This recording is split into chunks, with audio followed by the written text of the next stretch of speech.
Agnes John, ആലപ്പുഴയിൽ നിന്ന് വരുന്നു. ഞാൻ 2019 നവംബർ 14 ഉടമ്പടി എടുത്തത് ആദ്യമായിട്ട്.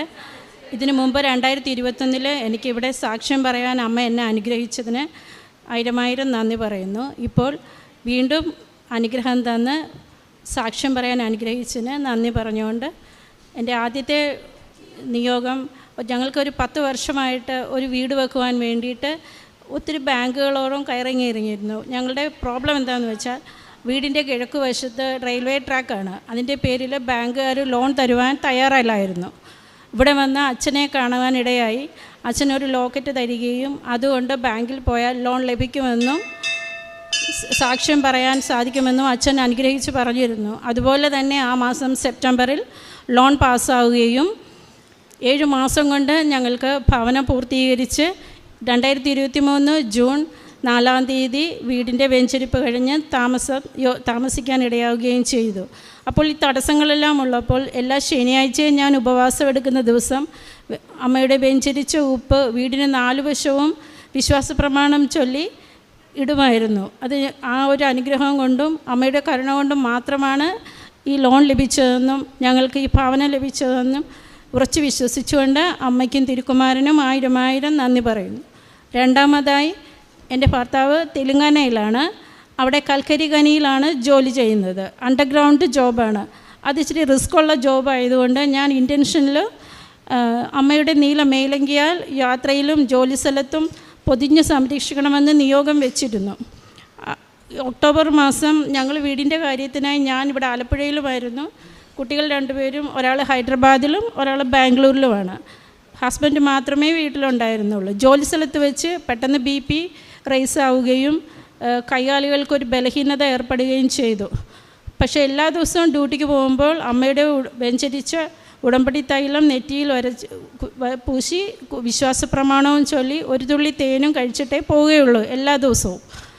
അതിൻ്റെ സംരക്ഷണം കൊണ്ട് പിന്നെ അങ്ങനെ ഒരു ബലഹീനത തോന്നിയപ്പോൾ ഡ്യൂട്ടി സമയത്ത് വിശ്വാസ പ്രമാണം ചൊല്ലിക്കൊണ്ടേയിരുന്നു എന്നാണ് പറഞ്ഞത്.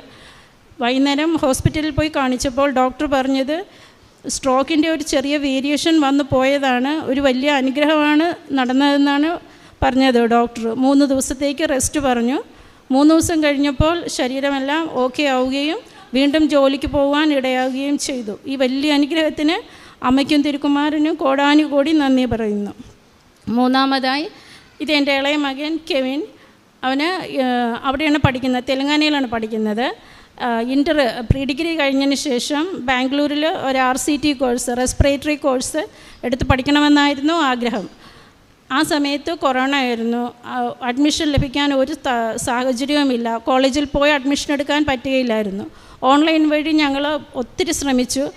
ഓൺലൈനിൽ അഡ്മിഷൻ കിട്ടുന്നില്ല. അവർ ഭാഷ കൂടെ വേറെയാണ്. അവർ പറയുന്നതൊന്നും ഞങ്ങൾക്ക് മനസ്സിലാവുന്നുമില്ലായിരുന്നു. ഞാനും മോനും ദിവസവും ഇരുന്ന് അവൻ ഒരു 4 കൊന്തയോളം കരഞ്ഞുകൊണ്ട് ചൊല്ലുമായിരുന്നു.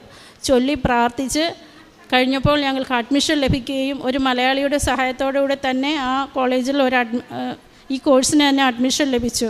അത് കഴിഞ്ഞ് കോളേജിൽ ഒത്തിരി പ്രശ്നങ്ങളുണ്ടായപ്പോഴെല്ലാം ലൂക്ക 18:27 മനുഷ്യർക്ക് അസാധ്യമായത് ദൈവത്തിന് സാധ്യമാണെന്ന വാക്ക് അവൻ പറഞ്ഞ് ചൊല്ലുമായിരുന്നു. അങ്ങനെ ആ കോഴ്സ് 3 വർഷം ഈ ജാനുവരി 20 ഫസ്റ്റ് ക്ലാസ് മാർക്കോടെ പാസ്സായി അവൻ്റെ കോഴ്സ് മാതാവ് പൂർത്തീകരിച്ചു തന്നു. പിന്നെ ഞങ്ങളുടെ കുടുംബത്തിൽ ആർക്ക് ഏത് അസ്വസ്ഥതകളുണ്ടായാലോ, ഒരു ചെറിയ തലകറക്കമോ വയറുവേദന എന്തു വന്നാലും ഞങ്ങളുടെ മരുന്ന് ഉപ്പും തേനും വിശുദ്ധ തൈലവും മാത്രമാണ്. അതുപയോഗിച്ച് ഞങ്ങൾക്ക് ഒത്തിരി അനുഗ്രഹങ്ങൾ അമ്മ നൽകി അനുഗ്രഹിച്ചിട്ടുണ്ട്. അമ്മയുടെ ഈ സാന്നിധ്യത്തിനും സംരക്ഷണത്തിനും കോടി നന്ദി പറഞ്ഞുകൊണ്ട് കാരുണ്യ പ്രവൃത്തികൾ ഞങ്ങളുടെ അവിടെ തെലുങ്കാനയിൽ ഓഫനേജസ് ഉണ്ട്, കൊച്ചുകുട്ടികളുടെ ഓഫനേജസാണ്. അവിടെയാണ് ഞങ്ങൾ സാമ്പത്തിക സഹായം ചെയ്യുക. പിന്നെ ദാരിദ്ര്യത്തിൽ കഴിയുന്ന കുറേ കുടുംബങ്ങളുണ്ട്, അവർക്കും സാമ്പത്തിക സഹായം ചെയ്യാറുണ്ട്. പിന്നെ തെലുങ്ക് പേപ്പറാണ് ഞാനിവിടെ നിന്ന് വാങ്ങിച്ചുകൊണ്ട് പോവുക. അവിടെ ഞങ്ങൾക്ക് പരിചയമുള്ളിടത്തും വേറെ കുറച്ച് ദൂരത്തും കൂടെ പോയി പേപ്പറുകൾ നൽകുന്നുണ്ട്. അത് വായിച്ചിട്ട് ഇപ്പോൾ അവിടെയുള്ള കുറേ ഫാമിലിക്ക് ഇങ്ങോട്ട് വന്ന് മാതാവിൻ്റെ അടുത്ത് വരണമെന്നുണ്ട്. അവർക്ക് ഭാഷ അറിയാത്തത് കൊണ്ട് അവർക്ക് എപ്പോഴാണോ സാഹചര്യം കിട്ടുന്ന അന്ന് കൊണ്ടുവന്ന് ഇവിടെ ഉടമ്പടി എടുപ്പിക്കാമെന്ന് അവരോട് ഞങ്ങൾ പറഞ്ഞിട്ടുണ്ട്. എല്ലാ അനുഗ്രഹത്തിനും അമ്മയ്ക്കും തിരുക്കുമാരനും കോടാനുകൂടി നന്ദി.